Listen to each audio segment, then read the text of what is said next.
Hey, you guys, I wanted to share with you a little bit about how to get some of the text onto your poster once you have enough of the photos on here that you feel like you know where you're going to want it to go.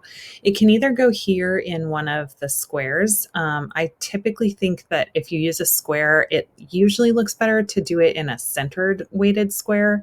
Just visually, I think that works the best, but you can experiment.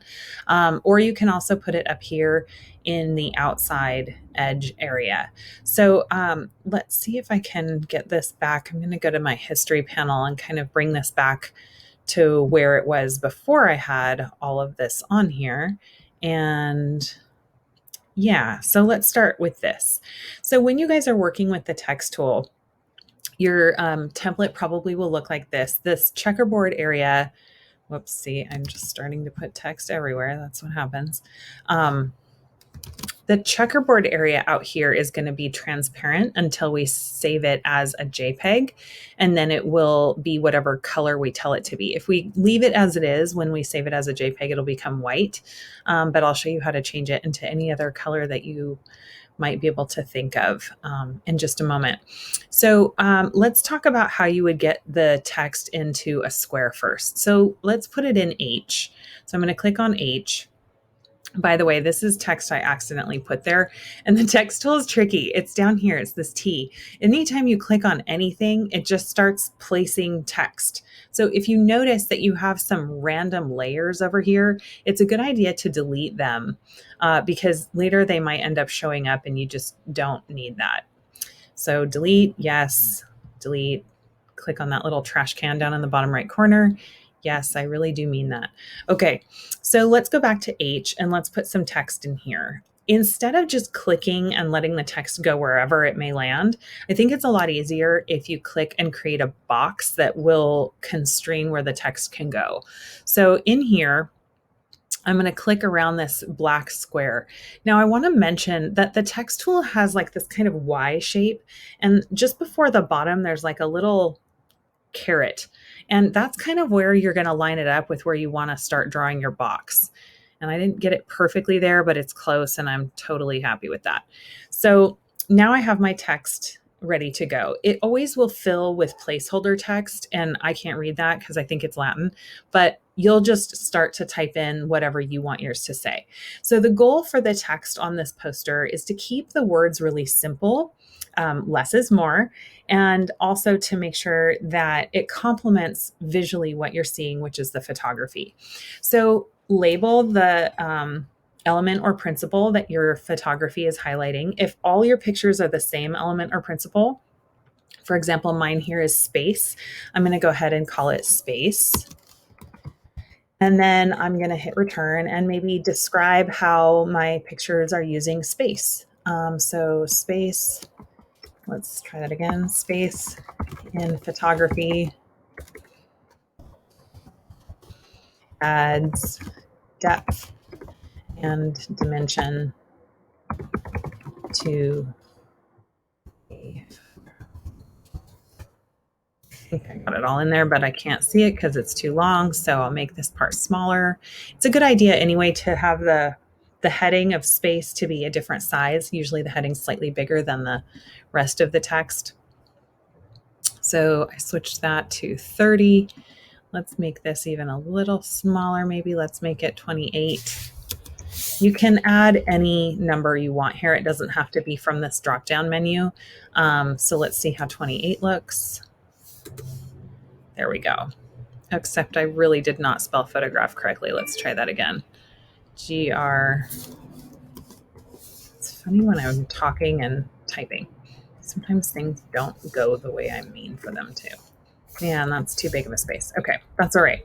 So space in photography adds depth and dimension to a photograph. I can live with that.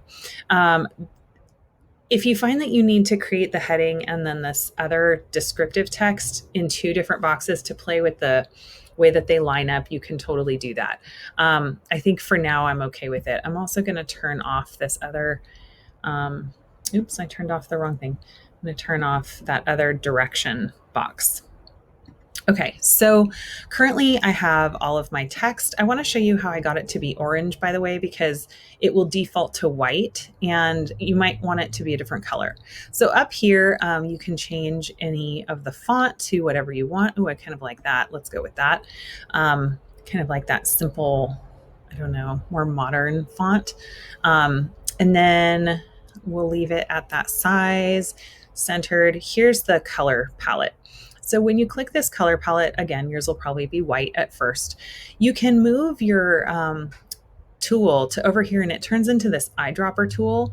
And what I like about this is I can click anywhere in my picture. I can get orange from the sky. I can get teal from the waves. I could get the color of the lifeguard tower if I want. It doesn't matter. I can pick anything.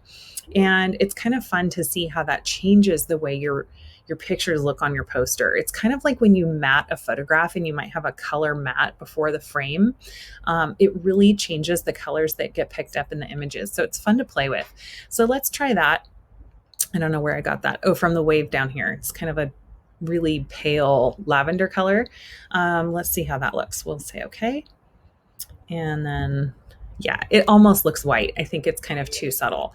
But let's see what it looks like if I put the background in the same color. So let's go down, click on background.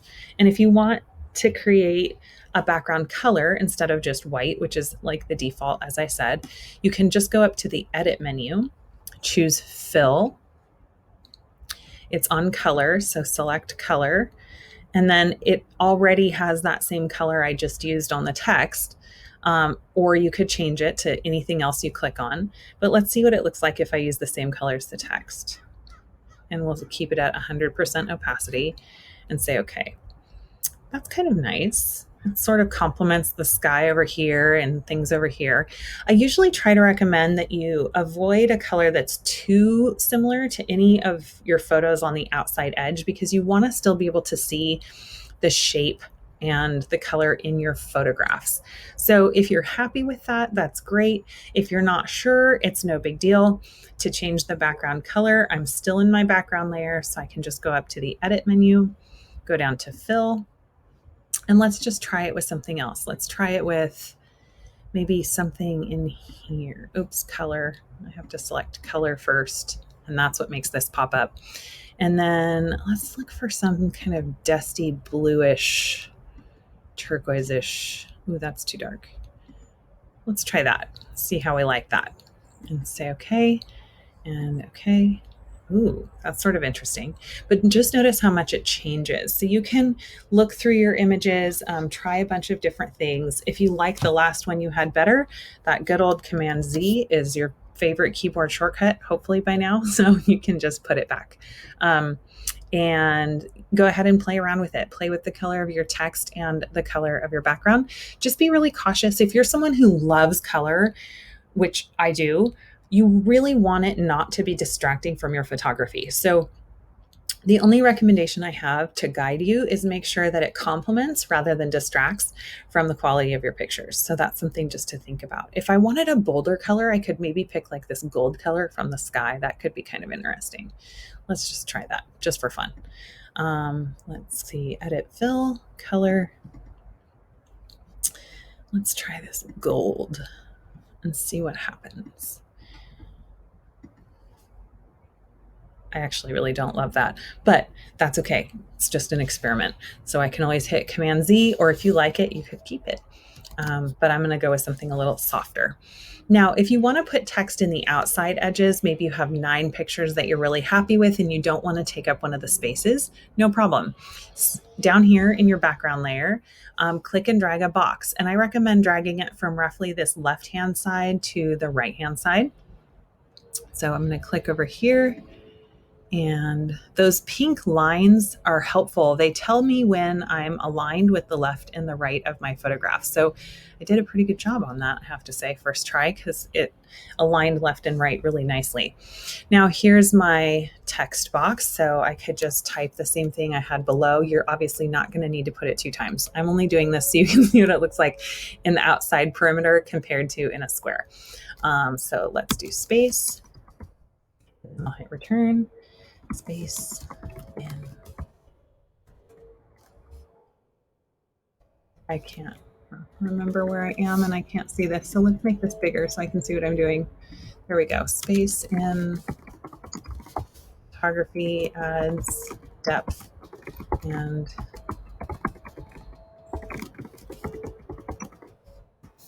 depth and dimension to a photograph. Let's make that a little bigger so I can see what I'm dealing with. Make this smaller. Let's try 24. Not quite. Let's try 20. Now it all fits. Groovy. So then you can make this smaller again. I just had to extend it a bit so that I could be sure that I could see it. Now this color text to me is a little hard to read on this pale background. So I'm going to select it, and I recommend having enough contrast between the text color and the background so that you're sure it's readable. So if I click up here, this is again my text color, not my background color. Let's see if I can get just a darker version. Ooh, that's kind of fun. I like that dark teal. Let's see how that looks. Yeah, not bad. It sort of looks gray, but that kind of works for me. So again, you guys, you can have your heading and your description in the outside edge, or your heading and description in an inside box. And either way, it totally works. Again, remember with your text, less is more. Keep the colors complementary and not distracting compared to your photographs, because that is really the star of this poster. And that's pretty much it. So I can't wait to see how your posters come out. And now you guys know how to add text and keep it controlled where you want it to go, and also how to change the background color and the color of your text. So have some fun with that. Design it, and I look forward to seeing how it comes out. Thanks, guys.